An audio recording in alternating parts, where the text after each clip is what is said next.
Harihi Om Sahana Bhavatu Sahana Bhunaktu Sahaviryam Karavavahai Tejasvinavaditamastu ma vidvishavahai. Om Shanti Shanti Shanti.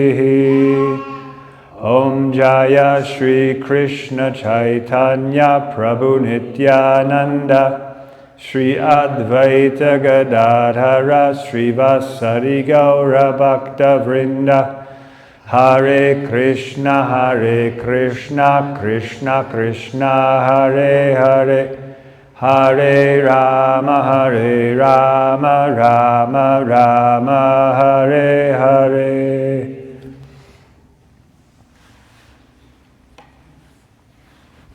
Okay, so we ended yesterday saying that according to Mahaprabhu, scripture, that is the Vedic scripture, is the only authoritative proof. Rules of logic and argument are no proof. Then there's a quote from Adi Leela, chapter 7, 132. The self-evident Vedic literatures are the highest evidence of all. Then Caitanya Siksamrita Madhya Leela, chapter 20, text 122. The conditioned soul cannot revive his Krishna consciousness by his own effort, but out of the causeless mercy, Lord Krishna compiled the Vedic literature and its supplements, the Puranas. So last month there was a lot of talk about mercy and endeavor. So this is talking about both of those. The effort has to be there, but it's not the effort that actually gets us the goal. It's the mercy of the Lord. Continuing. It is clear that there are two types of faith. Komala Shraddha, weak faith, and Dridha Shraddha, firm faith. Bhakti that arises from firm faith is very strong and naturally intense in spiritual emotion. Mahaprabhu's instructions about this type of faith are expressed perfectly in the Shikshastaka. Concerning Komala Shraddha, Mahaprabhu said to Sanatan Goswami, if by good fortune a living entity develops faith in Krishna, he begins to associate with devotees. When one is encouraged in devotional service by the association of devotees, one becomes free from all unwanted contamination by following the regulative principles and chanting and hearing. When one is freed from all unwanted contamination, he advances with firm faith. When firm faith in devotional service awakens, a taste for hearing and chanting also awakens. After taste is awakened, a deep attachment arises, and from that attachment, the seed of love of God, or love of Krishna, grows in the heart. When that ecstatic emotional stage intensifies, it is called love of Godhead. Such love is life's ultimate goal and the reservoir of all pleasure. Madhya Leela, chapter 23, verses 9 through 13. So we see its paraphrase of the process from Shraddha Prema, of course. For a person with strong faith, the scriptural statements have no function. But for a person of weak faith, there is no alternative but the scripture and association of devotees. So what this means is that if we're not spontaneously attracted to serving Krishna, then we need to follow the Shastra, because otherwise we're going to be following our whims. And as Srila Bhaktivinoda Thakur pointed out right from the beginning, there are countless philosophies, but although attempting to reach the truth, they are all incomplete and mutually conflicting, being generated from illusory premises. And then these philosophies find their perfection in Krishna Bhakti. So, only by referring to Shastra can our faith evolve from weak to strong.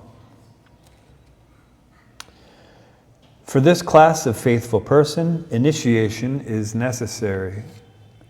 From the authorized guru, a devotee receives the conclusions of the scriptures and the mantra and practices deity worship according to the instructions of the guru. So again, it's confirmed here that the guru is giving the conclusions of the Shastra along with the mantra and the proper ways to perform devotional service, deity worship, etc. In this way, the devotee progresses. For this type of person, the Dasamula Shiksha, 10 essential teachings, are important. The first essential teaching is the authority or source of knowledge is scripture, praman. The other 9 essentials are the conclusions stated by the authority of the scripture, prameya. So we talked about this yesterday. So we have the praman, and then there's 9 prameyas. Of the 9 prameyas, 7 of them are in Sambandha, 1's Abhideya, 1's Prayojana. So praman, the first essential teaching.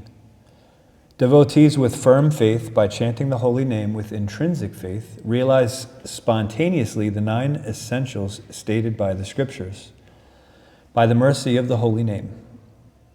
It is not necessary for them to digest the philosophical points raised in the scriptures, but those who have weak faith quickly fall from the devotional platform by bad association, if they do not have the backing of scriptural authority. The Vedas, which discuss Brahman, are their source of knowledge. So there's Srila Sanatana Goswami uses some other terms for Shraddha, Lokika Shraddha and Shastriya Shraddha. So similar with weak and strong, Lokika Shraddha means that you're convinced of something, but you really can't back it up. So this is how the Kanishta Adhikaris are defined in, is it Nectar of Instruction or Nectar of Devotion? Nectar of Instruction, so Upadeksamrita. It's that they can have faith in something, they can be convinced of it, but they can't necessarily explain it to others with any authority because they don't understand the Shastra. So what we're looking for is this Shastriya Shraddha, that the Shraddha that can also be backed up by Shastra. Otherwise, our faith, at best, it's imitative. So we're imitating the faith that others have in Shastra. And it's not the worst thing in the world, but it's not very effective as far as progressing in devotional service. So we have to learn, so obviously we're attracted by the process to have faith that it works. But we have to understand from these sadhus, we have to actually get that sat principle, the eternal principle that's coming through them, and identify with it and engage that in our life. That's sadhu sangha. If we're not doing that, then we can remain stagnant for quite a long time. Continuing. As the Vedas, being vast in scope, have many prescriptions for those interested in fruitive action and impersonal realization, instructions for devotees are not easy to extract. So, this is where Krishna, when he's telling Arjuna not to be distracted by the flowery language of the Vedas, because as we mentioned before, the Vedas are designed to rise people to the level of love of God from any low position that they're coming from. So naturally there's going to be some instructions that involve sense gratification and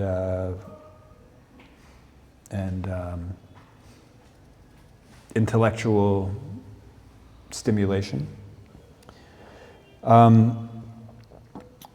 So if you're just looking at the Vedas in general, it can be difficult to actually find that principle. What is that thing that's bringing the people from wherever they are to Krishna? It's not always easy, because there's so many ways to enjoy material nature or ways to intellectually talk about it with mundane logic. So this is what is being said here. In order to show explicitly the real meaning so the principle, which is revealed here and there in the Vedas, these Sattvika Puranas have been given. Among the Sattvika Puranas, the Srimad Bhagavatam is the best, most explicitly explaining the highest import of the Vedas. Footnote 29, this is the Garuda Purana. It's quoted in Caitanya Siksamrita Madhya Lila, chapter 25, verses 144 through 146. Artoyam Brahmasutranam Bharatar Tatra Vinirnaya Gayatri Bhashya Rupo Sao Vedartha Paribrihmita Puranam Samarupa Sakshad Bhagavato Dita Dvadasha Shanka Yukto Yam Sata Vichcheda Samyuta Granto Sta Dasa Sahasra Srimad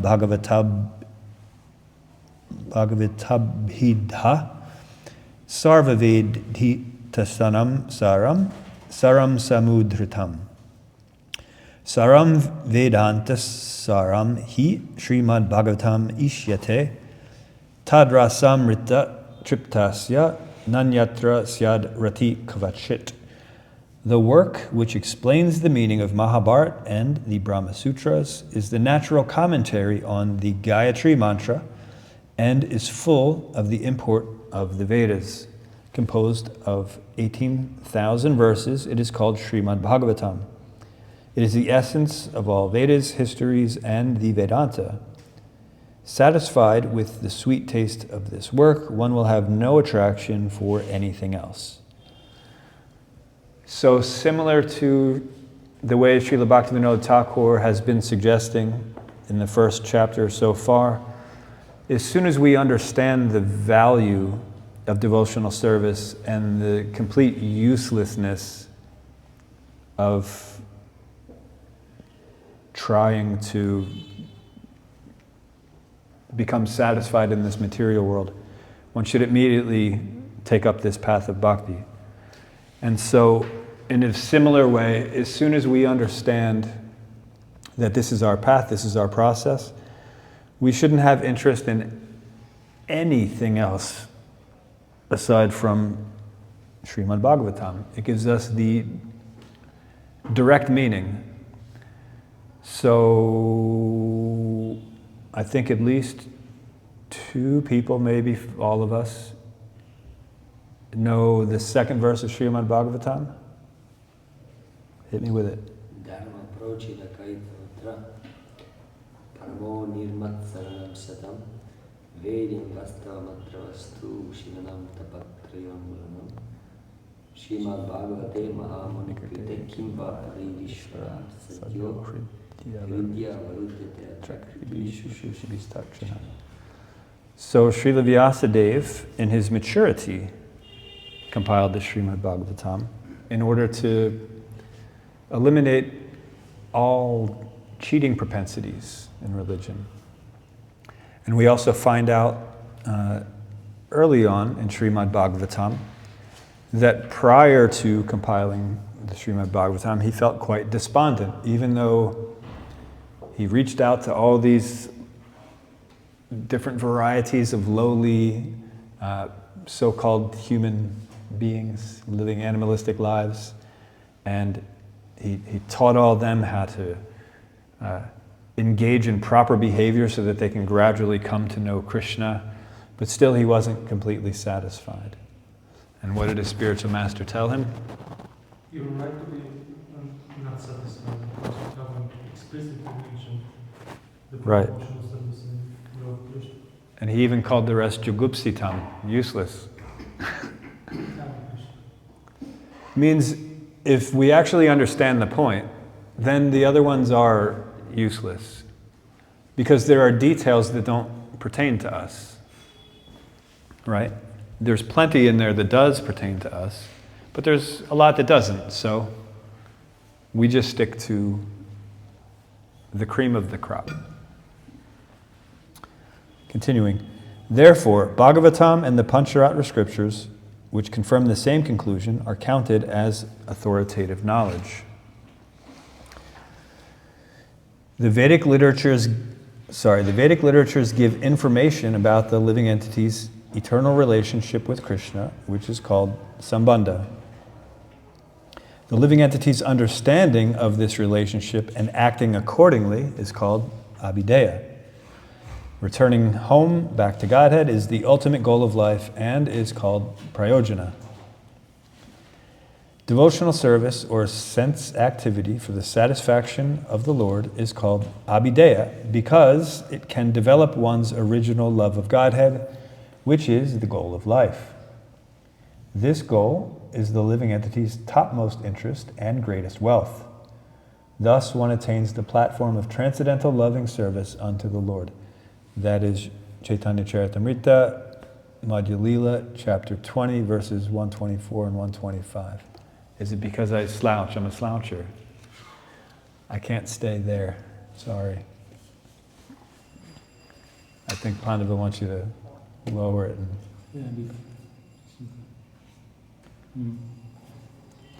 We read about how the body becomes invalid, and then we get the realization over time. Eventually. None of you have it yet, of course.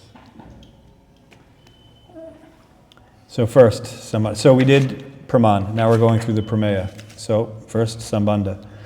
The relationship between the jiva, material nature, and God is called Sambandha.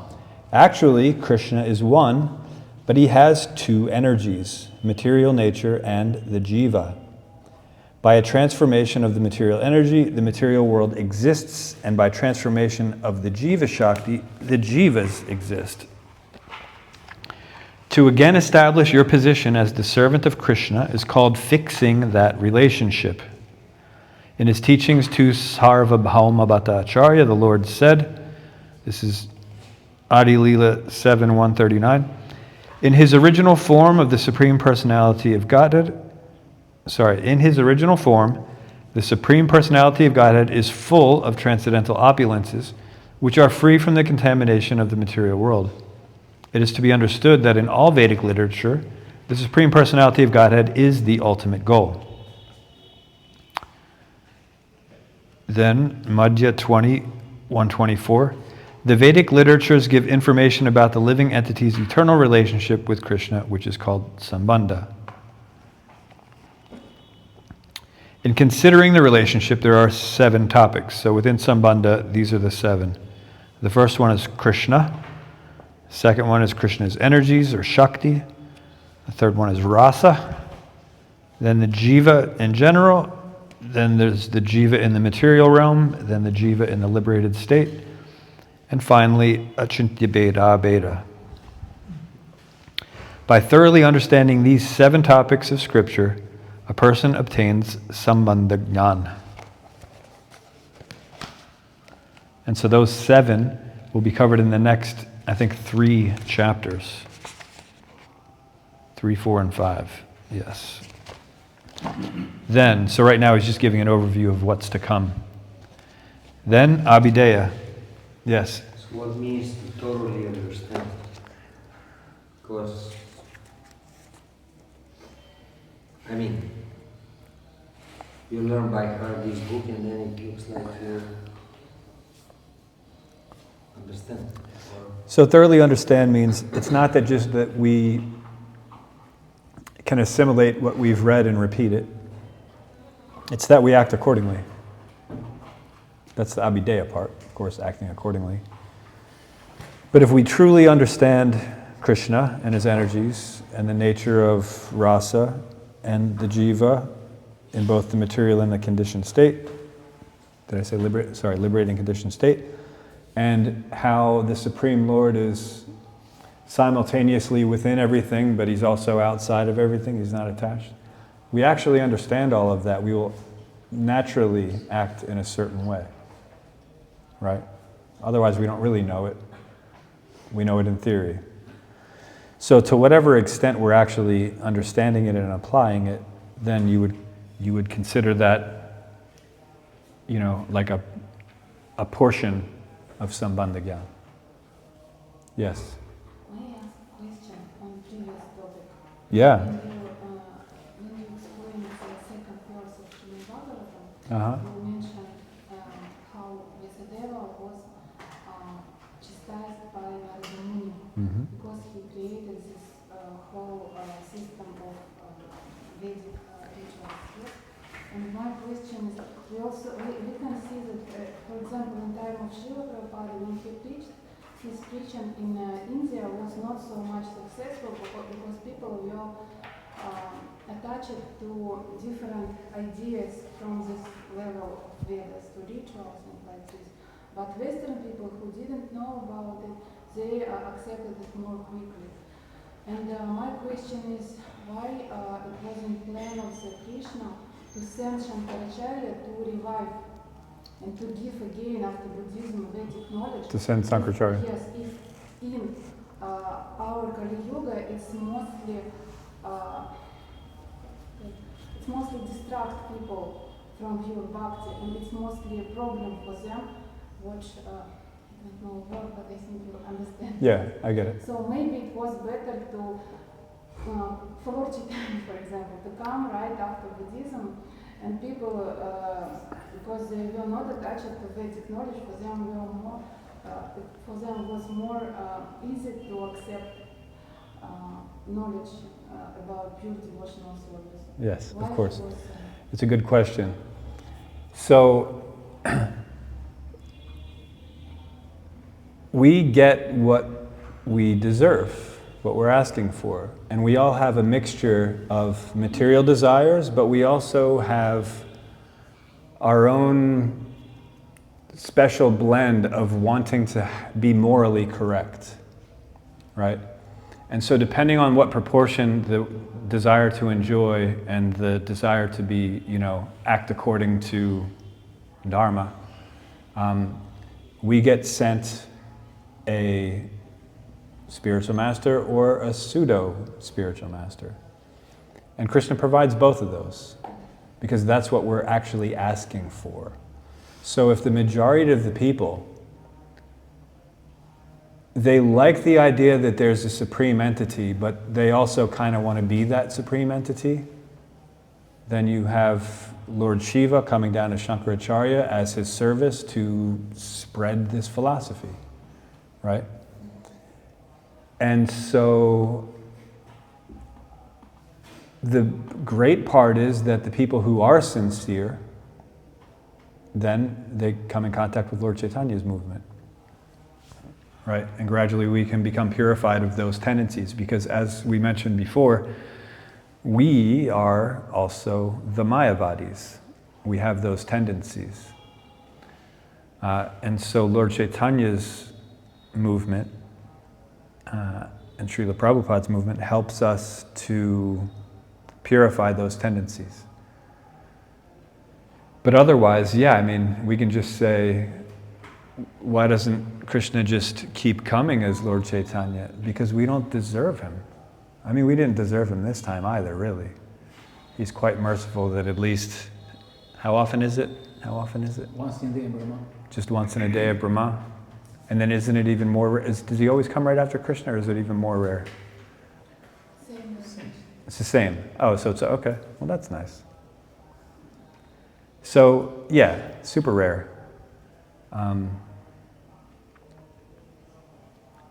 We shouldn't expect the conditions to be like they were in Satya Yuga when things were a bit more clear. It's Kali Yuga. People are going to be distracted. But thankfully, there are still going to be people who are interested in spirituality. So to whatever extent they've gotten rid of their material attachments, they're going to come encounter with a purer form of religion. But if not, then they're going to be given some cheap version of a bona fide religion that's been watered down, that tells them that, oh, don't worry, you don't have to do anything special. You just are going to be saved and you're going to live in God's kingdom forever and everybody else is going to hell. It's an easy thing to sell. Everybody wants to buy that, right? Except for people that have taste, discerning taste. They say, no, that doesn't sound right. It's got to be a scam, right? I'm not buying it. No, this is a cheap knockoff. I want the real thing, right? So this is the difference. My guru recently, he was reading an article that he wrote. He was observing in the cities there are people on the street, they're street vendors. And sometimes they have little kiosks, but sometimes they just, have an overcoat and they open it up and they have Knives. usually watches, but maybe knives too, I don't know. So there's these fellows and they come up to you and very discreetly they say, hey, come here, because they make it seem like, oh, this is a very confidential thing. Okay, so they pull you aside and they say, look, I have these Rolex watches. I can give one to you for $400. Rolex watches are usually like $4,000 for the cheapest ones, something like that. That's crazy. And they make it sound like, but you got to do it quick because, So the person's thinking, okay, clearly this watch is stolen. That's why it's such a good price. So they're thinking, oh, that's a good deal. I'll give you $400 for a $4,000 watch. So they quickly do it while their mind is still, trying to process the whole thing. And then they take it home and they realize it's not really a Rolex, it's a Bolex. It's got a B instead of an R. It's a knockoff. But the person deserved to be cheated because he was willing to accept stolen merchandise. He didn't want to pay the full price for the full thing, so he ended up getting cheated because he was willing to cheat, right? And so this is what we're doing. We are willing to cheat by overstepping the process of bhakti. And so we are cheated by these pseudo-gurus. And that's why the first demon that Krishna takes care of is Putana, who represents the pseudo-guru. That's the first thing that we have to defeat in our path to spiritual progress. Because if we can't distinguish between an actual bona fide authorized guru and someone in the guise of a guru, then we're just going to be misled. And our path of spiritual progress isn't really spiritual progress. It's just sort of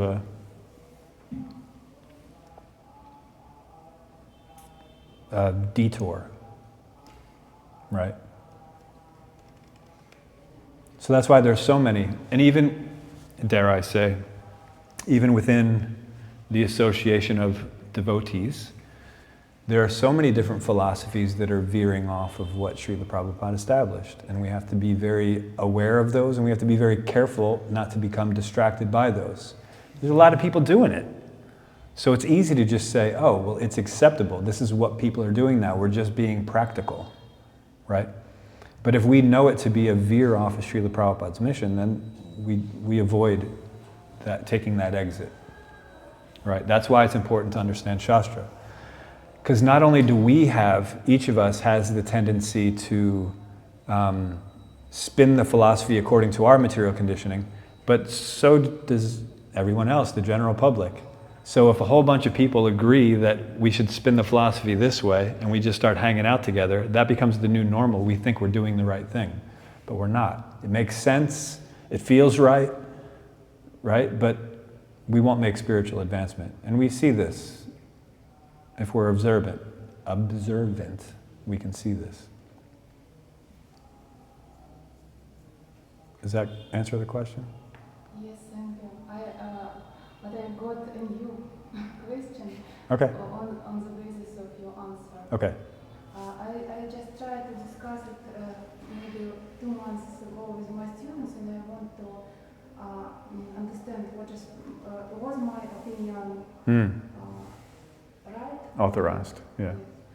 And it's about how to choose properly a spiritual master, because you told me in ISKCON could be a problem.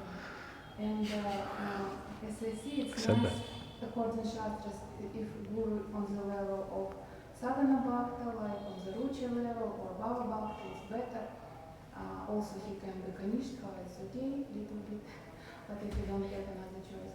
But he also can be on previous 3 levels, but we can, if we are neophytes, we maybe will not be able to distinguish it. For example, he can be, according to Bhaktivinoda Thakur and Sanskrit Thakur, on the level of Nitya Shunya, immoral atheist, means Kalichel. Yes, he just came to ISKCON just for exploiting some people. He can speak very right things, but he will just search for his own profit.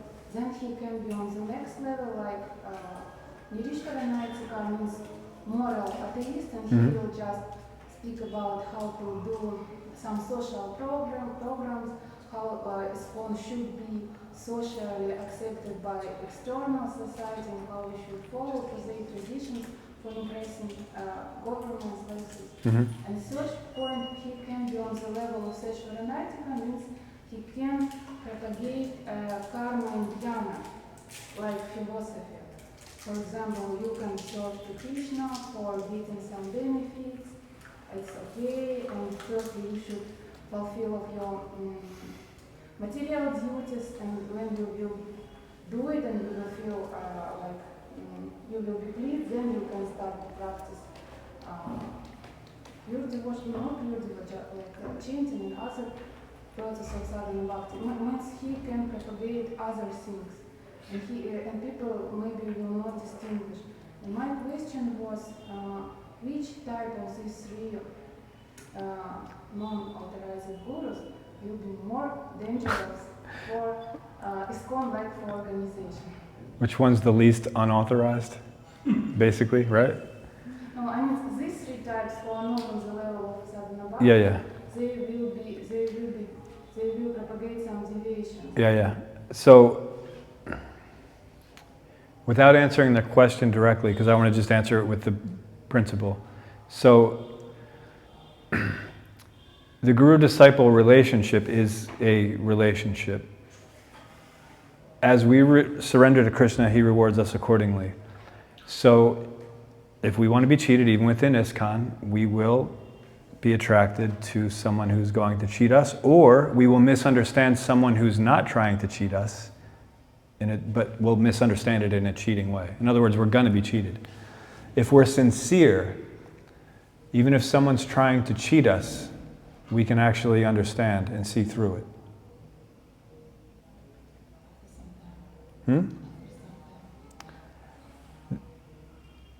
Sincerity is what Krishna gauges when he sends our association. And so when association comes our way, to the best of our knowledge, if we accept it as, what's the word, not detrimental, but beneficial to our, to our devotional practice, and that's why we're accepting that association, then Krishna is going to reward us with some clarity. Even if that clarity is, after some time, to take association elsewhere. So it's the sincerity and doing the right thing when Krishna gives us that clarity, because it could go this way also. So I have this group of devotees that I like to hang out with, right? And then it's revealed one way or another that maybe it's not the best thing. Maybe it's actually a little bit detrimental, because the spiritual progress isn't actually there. It's more of a hangout session with people who are at least semi-favorable, right? But we might say, yeah, but these are my really good friends. I've known them for a really long time. If it weren't for them, I wouldn't have gotten this far in Krishna consciousness, so it's my duty to stay. Essentially, what we just did there is Krishna gave us some clarity. It's not that we have to abandon him completely, but we have to seek out devotee association that can be uplifting to us. It might just mean same people just changing the situation a little bit. But it could mean, along with maintaining this situation in the healthiest way possible, also cultivate another relationship that's even more favorable to the cultivation of devotional service. So if we are sincere, Krishna will send us the right people, but it's up to us whether we actually listen to the right people or not. Does that make sense? That's the general principle of it. I don't necessarily want to get into which would be the least bad option, because if you have the proper sincerity, you don't even have to worry about that. No, I mean on the level of organization, because ISKCON, according to plan of Lord Caitanya, as I heard, Sure. exists during 10,000 years. Yes? I didn't hear that last part. I mean, Should. ISKCON is for next 10,000. Yeah, okay, got it. And means we need to protect it from different deviations and then. Yeah, so the protection part is not, it's not our duty. So On the level of organization, which type of leader will be more dangerous? on the level of organization. Organization, yes, not for individuals. For individuals, yes, we see sincerity is the main point. But that's the thing. Are any of us on the level where we get to change policy in the institution? Now I was invited to some. Oh, so you are? Committees, yes, and I need to do for them some. Okay, then the next thing is, if you are, that's great. Congratulations. No, I can't, but I want to understand because I don't want to do some. So the important thing is, when Lord Caitanya changed the world, did he do it by establishing policy or did he do it by inspiring people? Okay. Think about any other acharya that's been successful. Did they do it by establishing policies or did they do it by inspiring people? Okay. So it's the same answer whether you're talking about on a personal level or the institution, because you can have the best intentions to save this institution, but if we are collectively sincere, Krishna is in control of whether this institution is going to rise or fall, right? If we're sincere, it's going to rise. If we're not sincere, no matter how much diplomacy or any other matter of management that we throw at it, if we're not sincere, it's not going to succeed. Someone else will succeed.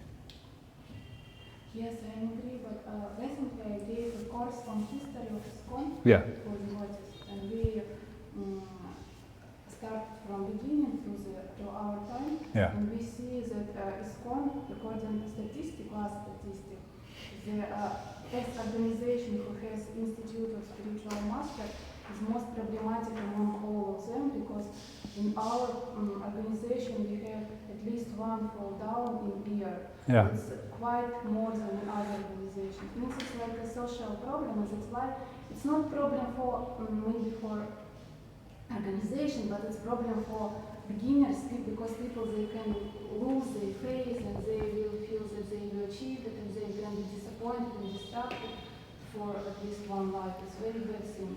And that's why we, as ISKCON nowadays, they try to make some policy, at least from last 24 years in the resolutions of GBC was written, we are trying to create this system. Yeah. How to... That's the question. How do you create that system? Because the Christians, for example, they realized that there was a problem because a lot of their priests were engaging in activities that are definitely not spiritual. You probably know what I'm talking about. And instead of trying to correct the problem, they corrected the public relation issue, which is they would take them away from their congregation and send them somewhere else where they would also engage in those activities. In other words, they just tried to cover it up so they looked better, right? If we're trying to protect the institution with that in mind, just so we don't look so bad, chances are we're going to cut some corners, because if we just focused on our sincerity, both individually and collectively, then we wouldn't have as many issues. There wouldn't be as many fall downs, there wouldn't be as many instances. Because you can't make a policy that's going to make a guru not fall down. No policy will do that.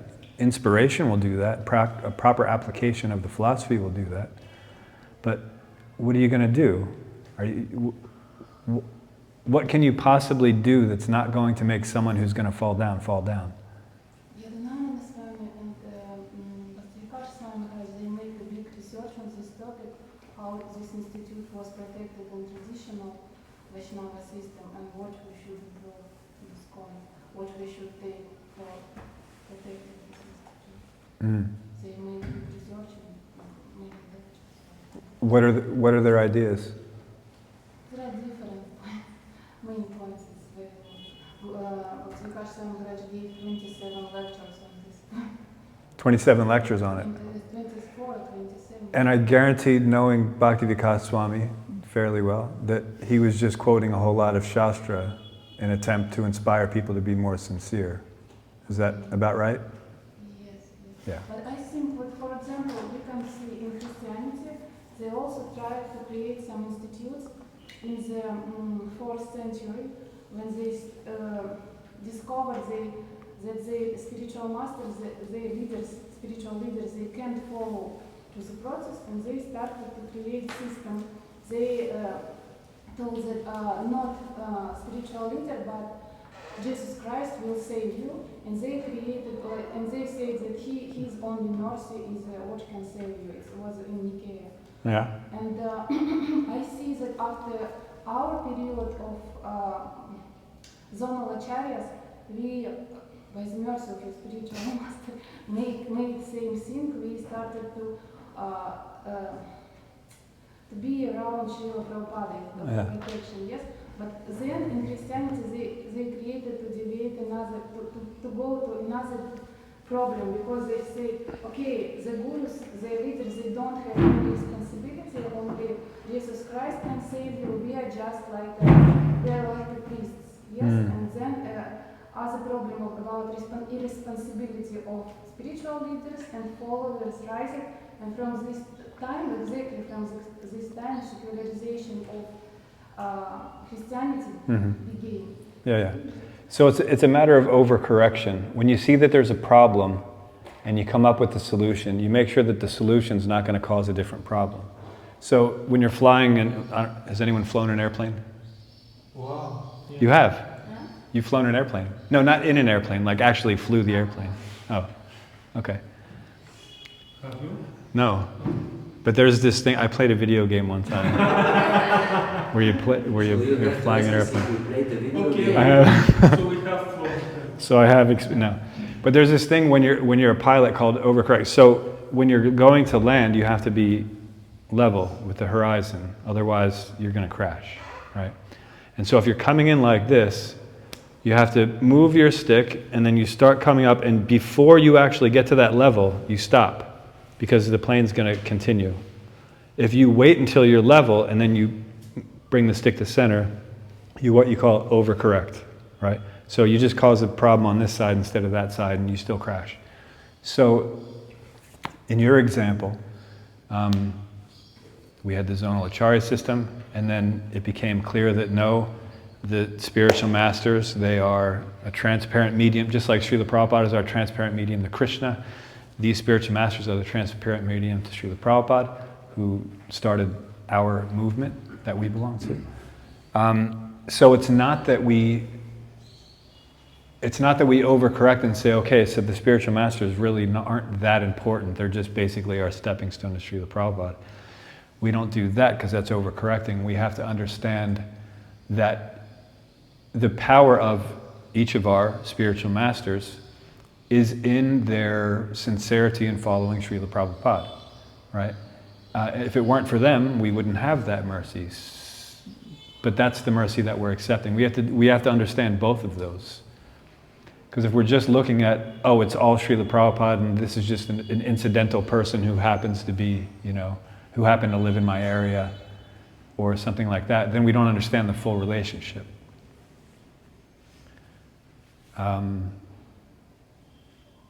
I could get a little more esoteric there, but I don't think I need to, right? Is that good?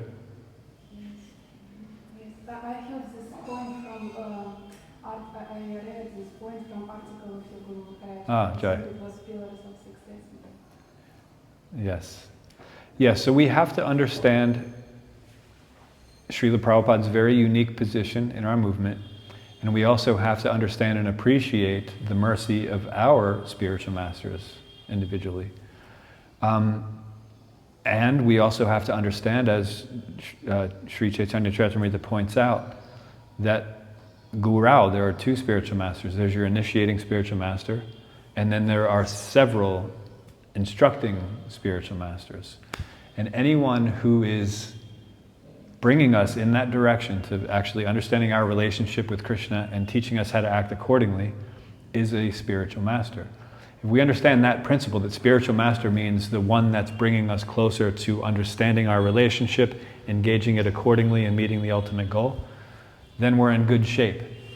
If we try to veer off on details, but what if this person does this or that, We're focusing on details. So we're trying to make a material solution to a problem that we should just be focusing on the spiritual part, right? Maybe, so I want to clarify because I Yeah. talked to students in that case, and I'm going to make it in presentation that we have only one way to be safe if we will take responsibility to study Shastras written by Acharyas and Srila Prabhupada, Mhm. because we can also analyze what we heard from some spiritual master and to choose to whom we should follow. But and also I told that most dangerous the person if teacher will be on the level of moral theist, like religious person, because we will not. It's not very big difference between him and devotee, and we maybe and neophytes couldn't clearly see. What is the problem? Like they can't distinguish karma, jnana, and bhakti, and it can lead ISKCON to other things. And that's why I think that for us most important to strictly search Shastras or Acharyas and Prabhupada. Is it correct, or it also can have it also can create some problems, maybe rise some pride or like this? It's right. What was the second part? That it's going to create problems like pride? I didn't catch. I mean, because people, like now you started from the point that it should be our efforts and mercy, yes? Mercy. Okay. Mercy and? Mercy Efforts. And our efforts. Yeah. And if we try to research Shastras and to analyze how right words of any spiritual master, maybe we will not depend on mercy, and we will become more dependent on our efforts and on our knowledge, and we will just raise our price and will not be humble. If we're relying on our efforts, that means that we're self-conscious, we're not Krishna conscious. Even if we have a bona fide spiritual master and he's saying all the right things into the proper ear, if we're still convinced that our own efforts are going to get us to Krishna, we're not going to get to Krishna. Because that's self-conscious, it's not Krishna conscious. So as long as we're in the center, we're not going to be making any spiritual advancement. The extent that we actually understand and act accordingly to the fact that Krishna is the center, and what our actual relationship is between he and us, then there's no spiritual advancement happening. How much we should trust the educational process? The educational process? Which one? I mean, if we study Shastras and analyze Shastras... You trust it as far as you have faith in it. If you have complete faith in it, you put complete... Yes, I got this question because when I gave this seminar to devotees, there were not only mature devotees, but also some beginners. And they started, I just tried to help them to be saved from different deviations, but I got that some of them, and especially beginners, started to just, Overwhelmed? Losing faith. Not losing faith, no, they didn't lose faith thanks to Krishna, but they started to judge. Judge, oh yeah, that's a... And it's a bad thing, and I think sometimes it could destroy their life, so I think in which proportions that's why, we can trust to that's why Tadvedi Pranipatena, we have to understand how to approach a spiritual master. So it's okay to test whether what the spiritual master is saying is according to Shastra, but if we find that he may be saying something that we're not familiar with in the Shastra, we don't challenge him. We ask him, we say, sorry, I read, wherever I read it, this, and what you said, it seems to be something else. Can you explain that? Humble, submissive, rendering service. If they're not able to answer it, or if they're trying to hide something, then there's a pretty good indication, right? But if they're able to clarify the point, does that make sense? So these things are important for us, but we have to use, everything can be used the right way or the wrong way, right? So trying to verify teachings according to Shastra can be used the right way or the wrong way, right? We can become completely judgmental, fanatical, and offensive, which is going to, of course, stifle our growth. Or we can do it the proper way. We can understand Shastra is 100% right, yeah? And my guru's quoting Shastra, but it seems to be, it's something that I'm not familiar with. So the doubt's not a problem. Doubt means intelligence is working. It means that I have experience of something else and it doesn't quite seem to match. And so in a state of humility and submissiveness, then we inquire from the Guru and he'll explain it, right? So that's the important thing, is that we have the right mood. Again, it comes back to us. So again, we can talk about those things. And yes, there is a danger of people taking it the wrong way, because we can take anything the wrong way. Anything we can take the wrong way. So that's why it's so important, instead of talking about the details, to talk about the principle. Always focus on the principle. Because the details are going to change from day to day. Right now they're neophytes, so they don't understand a whole lot, right? Their faith is very shallow. So if you focus on the principle, they'll know how to cultivate it. If you show them, if you say, you know, they're not going to understand if I try to tell them about the principle, so I'm just going to explain to them what to do. They think that they have to do that thing for the rest of their lives, the detail of it, and they didn't know how to engage it. So it's a futile effort, right? Everyone is ready to understand Shastra based on principle.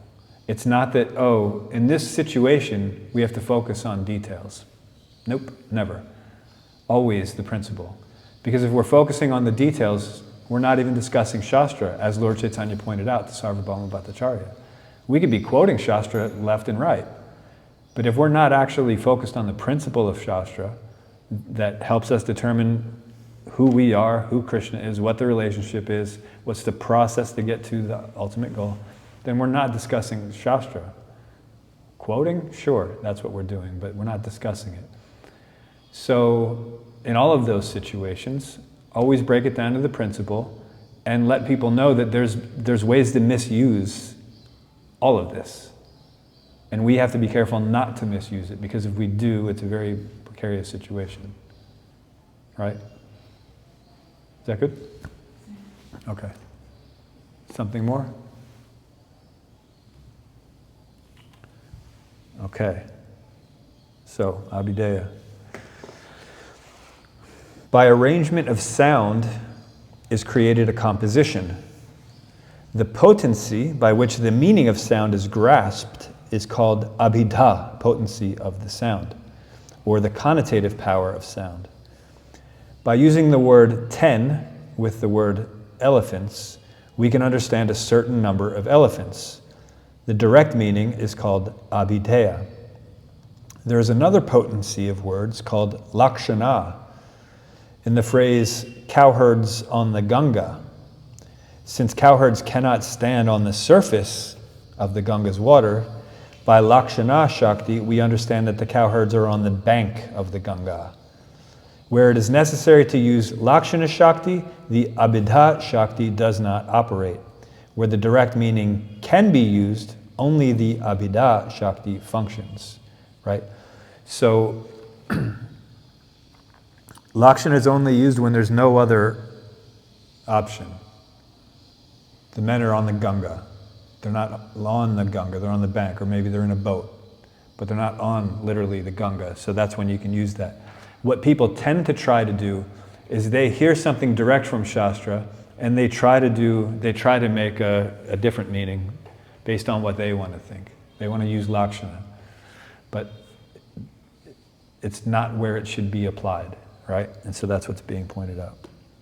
In the Vedic literatures, the meaning taken by Abhidha, direct connotation, should be accepted. The direct meaning of the Vedas is called Abhideya, that which should be known. Going through all the Vedas, the Abhideya, the direct import of the Vedas, is devotion to the Supreme Lord. Somebody give me a Bhagavad Gita verse that says this. Bhakti Shastra students.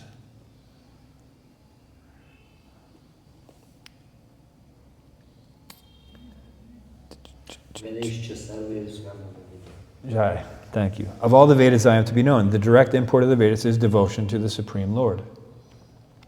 Karma, jnana, and yoga have only an indirect relationship to the main purport of the Vedas. Therefore, the main method indicated in the scriptures for attaining the Lord is sadhana bhakti. This is the 8th topic. Footnote 30. Oh, so this is our footnote. Okay, so it means it's the 8th topic continuing from the 7 topics listed in Sambandha above, which is over on the left page. Since Praman is the first item in the Dasamul Tattva, each of these items of Prameya are shifted to one number higher.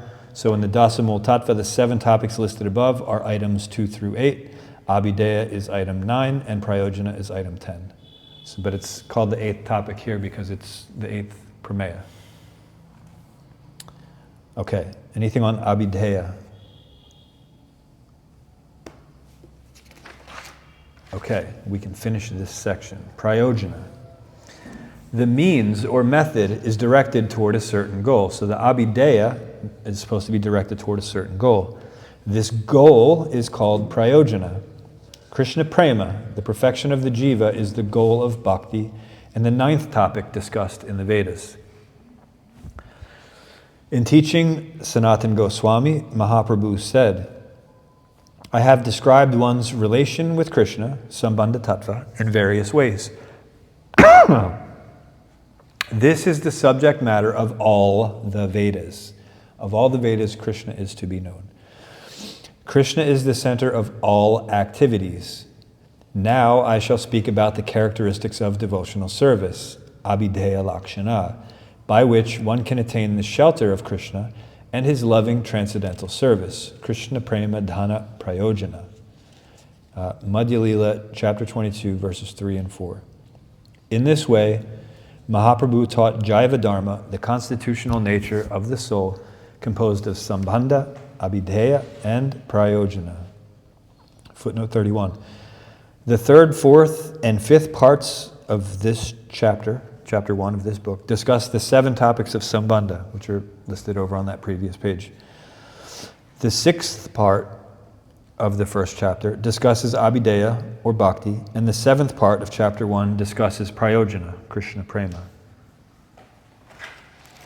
And tomorrow we will start part 3 of chapter 1, which will cover Krishna, Krishna Shakti, and Rasa. And then part 4 will be the Jiva, etc. Any questions?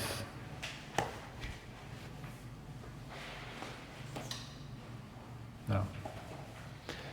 Om Hare Krishna, Krishna Krishna, Hare Hare, Hare Rama, Rama Rama, Hare Hare. Srila Prabhupada ki jai, Srila Bhaktivinoda Thakur ki jai, Ananta Koti Vaishnava Vrinda ki jai.